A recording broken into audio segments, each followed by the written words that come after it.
Hey guys, welcome back to Prepping in Progress. I'm Steve, And I'm Kim.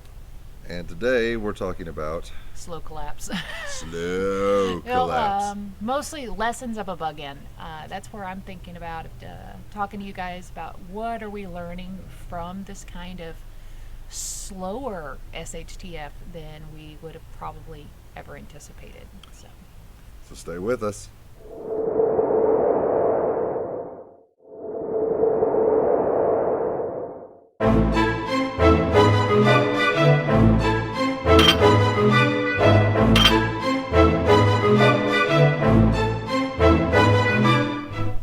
all right, guys, like we said, we've been kind of going over some changes that we're wanting to be making in the bug in. And first of all, I want to hope everybody is doing well wherever you're at and whatever your situation is. I know everybody's different. Some people are still able to work. A lot of people are out of work. Um, but there's always work. We're a little dingy and dirty because we've been working outside all day, trying to enjoy this absolutely gorgeous weather we've maybe managed to have. But it got us really, really thinking of this is not the scenario that we probably ever pictured in all of our scenarios, which is good because it gives us new lessons to be had. And, what are we doing to combat it? What are we doing to, thrive during all of this? Yeah, I mean, usually especially in the prepper fiction realm, I know you're going to hate me, but it's usually going to be something like a biological attack or attack on the power grid. Boom, lights are out. Guy wakes up in the morning and he's overslept because his alarm clock didn't go up, and he says, Alexa, what time is it? And Alexa is dead. And It's everything is out. yeah. Boom, pack up, bug out, head to the cabin, do whatever. This is different. This is different. This is really different. This is not a scenario I probably would have. I mean, it's like a fly in a cupboard type thing where it's just a slow, running out of oxygen. It's not a quick boom explosion. Everything's happening and things are moving quickly, and you've got to do this, you got to do that. And it's really made us evaluate our preps, especially the ones here in our primary location. All of the things that we've said that we are going to, we don't wait till we're bugged out to do. We're not going to wait till we go out there to do. I mean, we've started slowly setting up the orchard down there, Yeah. or up there. There's no orchard here. Yeah, and so we started now. The lessons that we're taking away from it is we have got to get more independent where we are and not just relying on getting independent where we want to be. I'm still working 40 hours a week if plus, and so it's not like we can just pick up and move and leave and go bug out, and so we're going to have to make changes here where we're at, and we've started doing that. And wanted to let y'all know we've got some fruit trees that we've started. We've got some berry bushes. We already had a small garden. We've expanded that and working on expanding it more. We may let y'all in on, because y'all saw us in that one video making a planter, and that's great for a small. That was a good small garden for last year. I mean, Yeah, but I've got onions, garlic, basil, mint, and we just something recently, else growing in a plastic tub. It's good for small. so we decided to expand the herb garden as well. We've made that into it, and really got us looking at what we have here and not just relying on possibly being able to leave and go somewhere else and kind of fortify our location wherever we may go to, the bug out scenario. Luckily for us, we do have a nice piece of land. We are in town, so that does limit, The outskirts of town. but it does limit what we, from city ordinances and things like that, what we can do. Yeah, the 50-foot water tower was a no-go. But it got us really thinking about what can we do here to improve our situation so we stop having to rely on resupply. Because with that slow burn, is we're still able to go to Walmart, we're still able to go to our local grocery store, and it depends on the day of what you could really have in stock.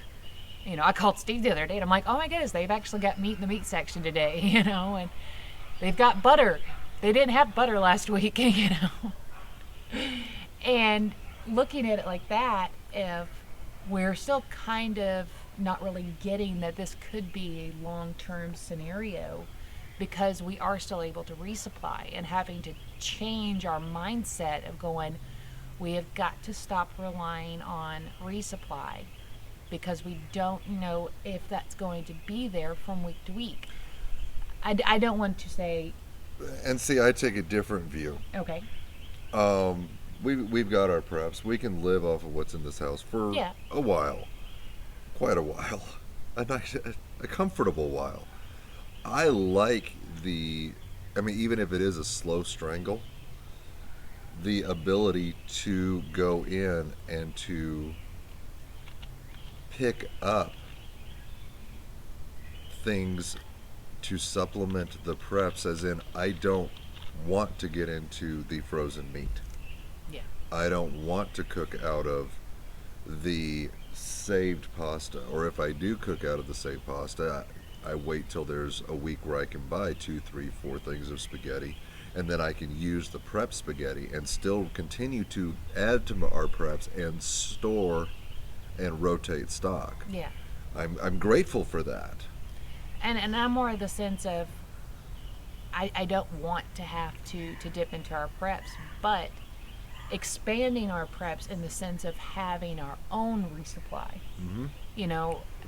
We're going to possibly be looking into getting chickens again. We had the chicken experiment before. We didn't like having chickens, but they were fun. They were fine. They were just an awful lot of work. Yeah. And when we had little ones, they didn't want to help. And at the time, I was allergic to chickens and chicken. And I'd wear an N95 to go up and deal with the chickens. And somehow it ended up that I was the only one going up to deal with the chickens. I was working. You were in school. Oh, yeah, I was in school then, wasn't I? But no, it was, and it's more the sense of, okay, we may have to go ahead and not, instead of waiting till we're in the bug out location to get chickens, we may have to do that now, just Goats. Because we don't know. Want a goat. We're thinking about go ahead and getting a couple of goats, for meat goats. I'm tired of mowing the lawn. Yeah, it is getting kind of tall back here. I want something to keep the dogs in line. Goats. But using what you have, like I said, even though if you're like us and you're not quite out in the middle of nowhere, you're still having to work, still having to do the normal stuff. The kids are still having to go on school online, so you got to have access to the internet so they can keep up their schoolwork, and so it makes things just different than a lot of scenarios. We had stocked up on schooling books, educational material, because we thought, in a collapse scenario, we would have to be able to still educate the kids, to keep up on their education. And it's different now because their education stuff is all online, so we're happy to stay where we have reliable internet to be able to keep them from failing out of their classes. And so it's a different scenario, I think, but I don't want to pretend that it's not an SHTF scenario, because it is. A global pandemic is something I had thought about, but I thought it was going to be like a rapidly moving, things are going to be going crazy, and things are crazy in certain areas, but it's weird how it's just this. I'm still waiting for the cool gangs. Yeah. Again. Worst apocalypse ever. But yeah, guys, I wanted to know if, you guys, what are you doing to become more self-reliant on wherever you are at? If you're in an apartment, or, I've got friends of mine that live in apartment buildings. They've started their own container gardens, just on their little balconies on their apartments, which I thought was a cool idea, of wherever you are having to bug in at, making it work for you. Like I said, we're lucky to have, we've got a good acre, acre and a half in town.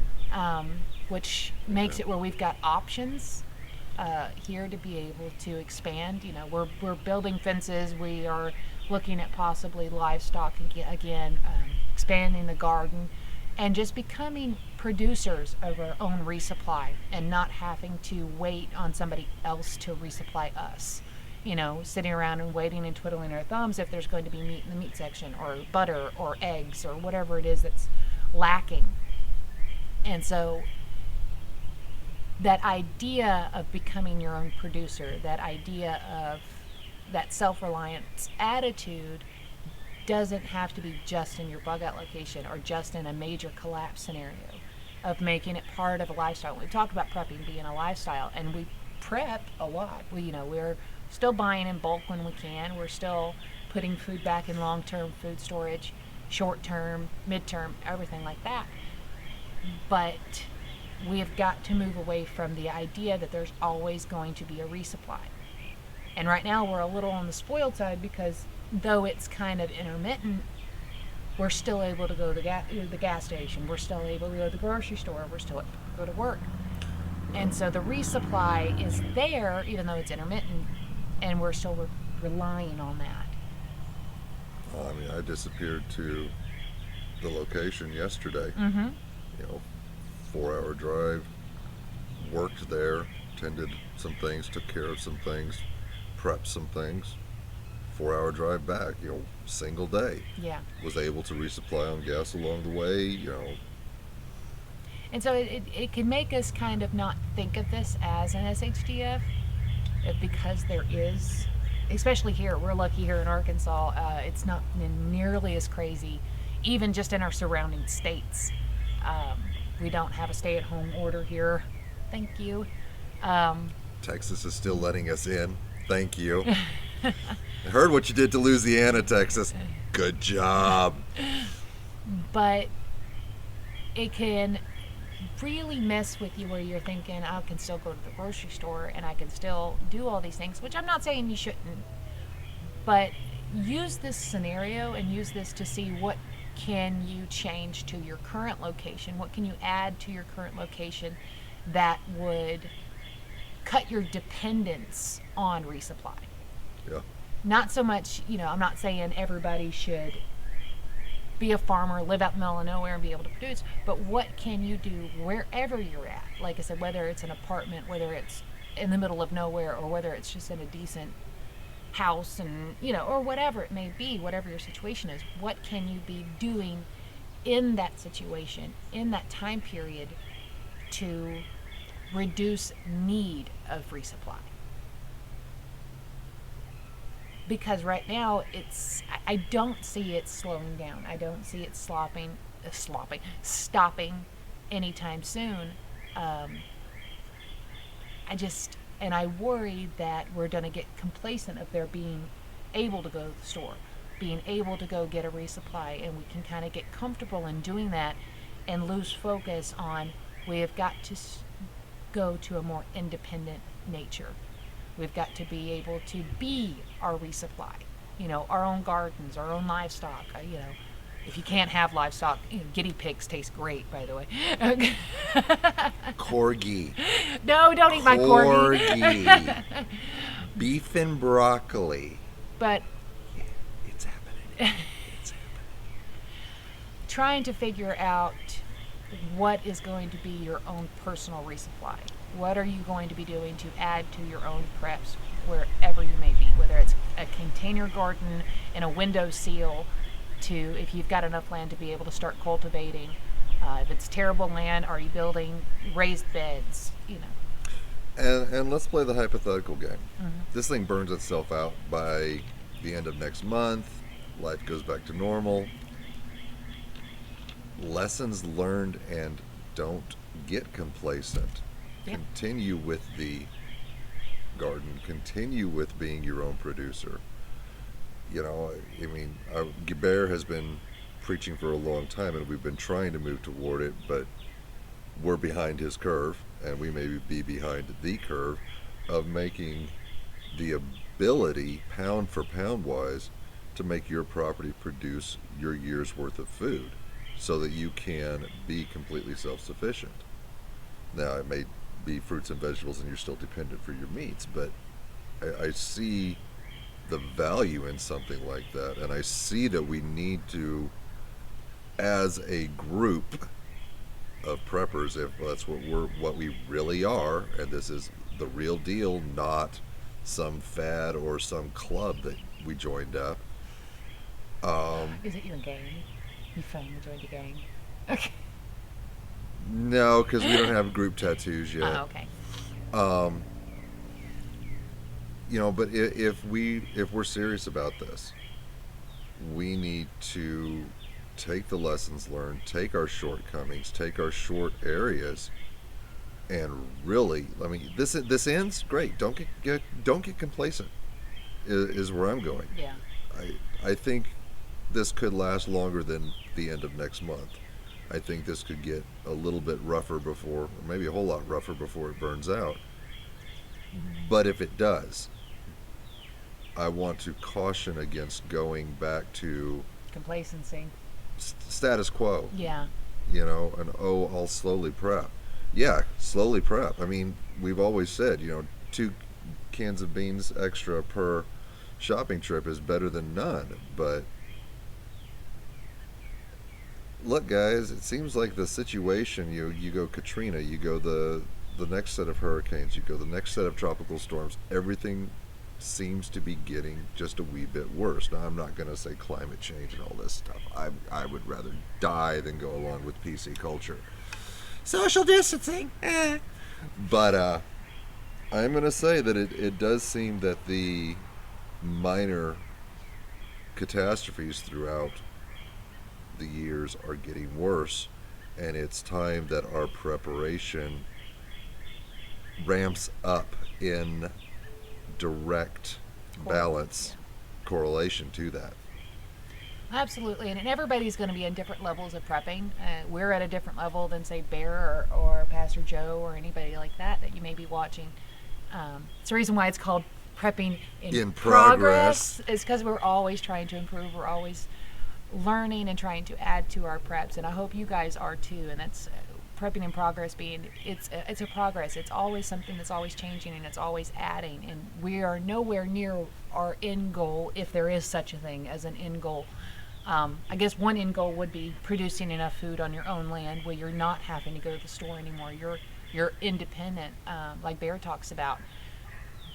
But it's okay to be in that process. It's okay to be working towards, but always do that. Always be working towards your goal, whatever that goal may be, even if it's just a planter with a tomato plant in it. That is moving forward. That is always making progress in your preps. And that's what I encourage everybody to be doing right now. If you can, if you're able, to start becoming just a little bit more independent every single day. Even if it's just putting in a garden and it's going to be a while before it starts producing, you're at least moving towards that goal, moving towards that end of saying, I'm able to have that on my own. I don't have to go to the store to get that, whether it's meat rabbits, whether it's chickens, whether it's a garden, whatever it may be, but having that end goal of saying, I can do this on my own without having to rely on a resupply. Hey, this was actually uplifting. We should market it as a prep talk. But all right, guys, we're just going to do a short video mainly because we don't want to lose the daylight. We don't want to lose this gorgeous day, and hopefully the storms and stuff will hold off for a little bit longer so we can get stuff done. But yeah, if I say just keep moving forward, don't rely on the resupply, become more and more independent each and every day, and moving towards whatever your prepping goals are. And I hope that you are evaluating this being a completely different type of slow decline. And but I do hope things get better. But if they don't, you're going to be in a much better position every single day that you're working towards. So, well, you want to end it off? Thanks for watching. Thanks for being with us. Be sure to do the like, share, subscribe thing like she says in the intro with the click, click, clickety click. And we appreciate you guys. Definitely. Stay safe. Head on a swivel. Powder dry. And get the garden up. Talk to you soon. We gotta go get work. We got stuff to do. We got stuff. Oh to yeah, do. oh yeah. We got stuff In to do. progress, right? Yeah, in progress. Later, y'all.